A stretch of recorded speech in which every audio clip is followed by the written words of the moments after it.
எல்லா லாஜிக் கேட்ஸுமே இப்படி தான் வந்து ஒர்க் ஆகுது. ஃபர்ஸ்ட் பார்த்தீங்கன்னா 2 இன்புட் AND கேட் பற்றி பார்க்கலாம். இதுதான் அதோட சிம்பிள். அப்புறம் இது ட்ரூத் டேபிள். நம்ம பிஜேடி டிரான்சிஸ்டரை வச்சு இந்த சர்க்யூட்டை வந்து மேக் பண்ண போகிறோம்.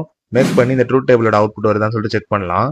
இப்போ இதுதான் அந்த சர்க்யூட். இதில் சர்க்யூட் 0 இருந்தா நம்மளுக்கு 0 தான் அவுட்புட் வருது. இப்போ 1 வச்சு பார்த்தோம்னா நம்மளுக்கு 0 தான் அவுட்புட் வருது. இப்போ 0 வச்சோம்னா நம்மளுக்கு 0 தான் அவுட்புட் வருது. இப்போ 1 கிளிக் பண்ணி பார்ப்போம். இப்போ பார்த்தீங்கன்னா நம்மளுக்கு 1 அவுட்புட் வருது. நம்மளுக்கு AND கேட்டோட அவுட்புட் பக்காவாக வருது. இப்போ ஆர் கேட் பற்றி பார்க்கலாம். அதோட ட்ரூத் டேபிள் அப்புறம் அதோட சிம்பிள் இதுதான். நம்ம 2 புஷ் பட்டனும் கிளிக் பண்ணல. அப்போ 0 தான் அவுட்புட் வருது. இப்போ 10 கிளிக் பண்ணா நம்மளுக்கு 1 அவுட்புட் வருது. இப்போ வந்து 01 கிளிக் பண்ண போறோம். இப்போ நம்மளுக்கு 1 அவுட்புட் வருது. இப்போ 11 சேர்த்து கிளிக் பண்ண போறோம். இப்போ வந்து நம்மளுக்கு 1 அவுட்புட் வருது. இந்த நாட் கேட் சர்க்யூட் நம்மளுக்கு பக்காவா ஒர்க் ஆகுது. இப்போ பார்க்க போறது நாட் சர்க்யூட். அதோட சிம்பிள் அப்புறம் அதோட ட்ரூத் டேபிள் இதுதான். நாட் கேட்டை பொறுத்த வரைக்கும் நம்ம கொடுக்குற இன்புட் வந்து இன்வெர்ஸா நமக்கு ஆன்சர் வரும். இப்போ நம்ம 0 கொடுத்தா 1 ஆன்சர் வருது. இப்போ 1 கொடுத்தா நமக்கு 0 ஆன்சர் வருது. அப்போ இந்த நாட் கேட் சர்க்யூட் நம்மளுக்கு பக்காவா ஒர்க் ஆகுது. இப்படிதான் லாஜிக் கேட்ஸ் எல்லாமே வந்து ஒர்க் ஆகுது.